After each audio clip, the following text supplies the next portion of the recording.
정점을 가늠할 수 없는 확산, 코로나19와 관련돼서 속보 전해드리겠습니다. 자, 오늘도 569명의 코로나19 신규 확진자 수가 발표됐습니다. 연 이틀 500명이 훌쩍 넘는 확진자 수가 발표되고 있는 양상이기 때문에 이 코로나 확진 양상을 지켜보는 국민들의 우려와 걱정은 더욱더 커져만 가고 있는 그런 상황입니다.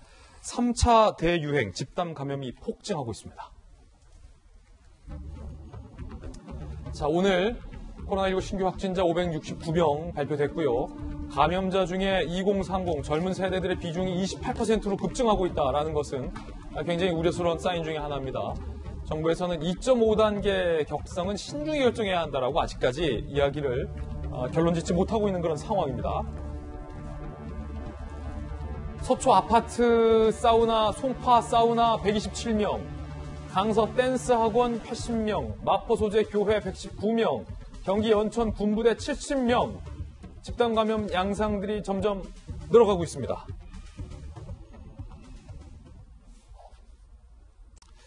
(12월) 초까지는 매일매일 400에서 600명대 신규 확진자가 나올 거다라고 정부도 보고 있습니다. 들어보시죠. 수학적 예측 결과 12월 초까지는 1일 400에서 600명대의 신규 확진자가 지속 발생할 수 있을 것으로 예상됩니다. 우리 국민 모두가 수험생을 둔 학부모의 마음으로 오늘부터 일주일 동안 모든 일상적인 친목 활동을 잠시 멈춰 주시기를 요청드립니다. 자, 정부도 400에서 600명대 1일 확진자가 계속 나올 수 있다라고 지금 경고를 하고 잘 알고 있는 건데, 자, 도움 말씀 주실 고려대 약대의 김정희 교수님 모셨습니다. 김 교수님, 그런데 왜 지금 1단계에서 2단계까지 수도권 같은 경우는 하고 있는데 2.5단계로 격상을 안 하는 거죠? 일단 지금 상황을 어떻게 보면 잠시 일시적인 현상이라고도 볼 수 있고, 그렇게 앞으로 폭증하지는 않을 거라고 예상을 하고 있다라고 생각을 하고 있습니다. 근데 제가 보기에는 지금 상황은 그렇게 볼 만한 녹록한 상황이 아니다, 이렇게 보고 있고요. 일단 최근 경향성만 봐도 제가 보기에는 근본적인 원인은 방역당국이 지난 10월 달 추석 연휴 때 어떻게 보면 많은 전문가들 저 포함해서 추석 연휴 굉장히 우려스럽게 생각했거든요. 근데 다행히 우려랑 다르게 굉장히 좋게 방역이 잘 이루어졌습니다. 그러니까 방역당국 같은 경우에는 굉장히 자신감을 얻었을 거라고 판단을 하고요. 그 위에 바로 전국 1단계로 사회적 거리두기를 완화시켰거든요. 그러면서 실제로 지금 방금 전에도 말씀하신 것처럼 젊은 층을 위주로 해갖고 사회활동 굉장히 많이 늘어났습니다. 그러면서 점차 제가 보기에는 숨은 감염자들이 많이 발생을 했을 거라고 생각을 하고요. 그렇게 되면서 11월 13일부터 200명대를 보이다가 계속 증가하면서 300명, 그리고 지금 500명대를 보이고 있는데, 지금 정도의 추세면 제가 보기에는 1000명에 도달하는 것은 시간 문제다, 이렇게 보고 있습니다. 하루에 코로나19에 감염됐다라고 확진 판정을 받는 사람이 1000명까지 늘어날 수도 있다는 말씀이세요? 지금 정도의 어떤 추세라면 시간 문제다, 이렇게 보고 있고요. 만약에 1000명을 넘는다 그러면 대응이 불가능하다, 이렇게 보시면 될 것 같습니다. 1000명이 넘으면 방역 당국 차원의 대응이 굉장히 어려워진다. 거의 불가능한 수준이고, 그러니까 방역 조치를 취하더라도 그 효과가 굉장히 미비할 거다. 그래서 굉장히 심각한 문제. 그러니까 일본이 유사한 사례거든요. 그러니까 500명 이 정도의 규모를 보이다가 1000명을 넘었으면서부터 거의 시스템 자체가 붕괴가 됐습니다. 지금 우리나라 같은 경우 확진자가 1000명이 나왔던 적이 없었죠. 그런데 지금 3차 지금 대유행이다라는 우려 속에 1000명까지도 갈 수 있다. 그러면 김정희 교수님께서 보시기에, 자, 지금 1000명이 나오지 않게 하기 위해서는 2.5단계로 당장의 격상이 필요하다라는 말씀이십니까? 일단 3단계까지는 다소 좀 무리가 있을 거라고 보고요. 적어도 2.5단계를 선제적으로 격상을 해야 된다, 이렇게 보고 있습니다. 중요한 변수는 아까 말씀드린 것처럼 경향성도 굉장히 좀 심각한 상황인데다가 실제로 일주일 앞으로 수능이 다가와 있거든요. 그렇기 때문에 굉장히 또 큰 변수가 우리가 대면을 하고 있고요.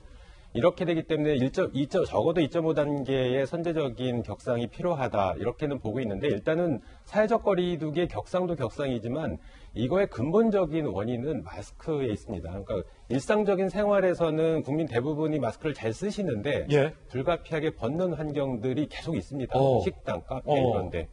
그러니까 이런 환경에서 지금 계속 전파가 이루어지고 있는 거거든요. 그러니까 물론 사회적 거리두기를 시행을 하게 되면 일단 어떤 단위 면적당 사람 수가 적어지기 때문에 그 부분은 효과를 볼 수는 있는데 근본적으로 마스크를 벗게 되면 그 환경에서는 적은 사람이 있더라도 분명히 전파가 이루어질 수밖에 없습니다. 예, 이 추세대로라면 1000명까지도 급증할 수 있다. 굉장히 좀 우려스러운 말씀이신데 결국은 마스크에 달렸다. 이런 일도 있었습니다. 턱스크 지적에 발끈한 공무원. 지난 20일 충남 당진의 시내의 한 카페 주인 A씨가 손님 B씨에게 B씨는 턱스크 상태였다. 이른바 턱에 걸친 마스크를 제대로 써달라라는 요구에 주인과 B씨, 손님이 실랑이를 벌였다. 그런데 B씨가 알고 보니 당진시청에 근무하고 있었던 공무원이었다라는 사실이 알려지면서 논란이 되고 있는데요. B씨가 너무 고압적이라 불쾌했다라고 주장하는 카페 주인. 공무원 B씨는요. 비염이 심한데 안경에 김이 서려서 턱스크를 했다. 혐오스러운 표정으로 질책해서 문제가 발생한 듯하다라고 해명을 하고 있는 그런 상황. 보도에 따르면 그 과정에서 공무원이 카페 주인에게 마스크를 잡아당기려는 행동을 했다라는 등의 보도도 나오고 있는데 그 부분은 조금 당사자 간의 진술이 엇갈렸으면 확인이 필요한 부분 같은데요. 사실은 이거 굉장히 좀 심하죠. 이 비염이 있는 분들은 마스크를 쓰면 굉장히 좀 힘들어요. 근데 김병민 박사님 그럼에도 불구하고 공공장소에서 김정인 교수님이 결국 턱스크 한 번 때문에 이런 전파가 나올 수 있다라고 지금 경고하고 있는 거잖아요. 일반 시민들도 지금 이러한 내용들에 따라서 모두 협조하고 있는데 이를 같이 함께 더 적극적으로 수행해야 되는 공직자가 이런 일들을 벌였던 게 믿겨지지가 않죠. 얼마 전에 정세균 총리가 이런 일들이 있을 걸 예상했는지 공직자들의 기강 문제를 다시 한번 얘기하고 특히나 방역 조치에 허술함이 없는지 일선 현장에 있는 공무원들이 조금 더 점검에 나서줬으면 좋겠다라고 하는 얘기를 했던 기억이 납니다. 지금 있게 되는 이 마스크에 대한 문제 때문에 대중교통 내에서도 마찬가지로 여러 가지 분란들이 발생하는 경우들이 왕왕 발생하는데요. 지금 현재 상태에서는 김정기 교수님 말씀 주셨던 것처럼 그 어느 때보다 위중한 상황이고 자칫 잘못하게 되면 방역 당국의 여러 가지 시스템이 무너질 수도 있는 상황 속에서 모두가 조금씩 어지러운 환경들에 본인 스스로의 조심을 좀 해야 될 때가 아닌가 싶습니다. 그리고 해당 공무원 입장에서는 두말할 나위 없이 매우 잘못된 일이기 때문에 여기에 대해서는 조금 더 명쾌한 사실관계 확인이 필요해 보입니다.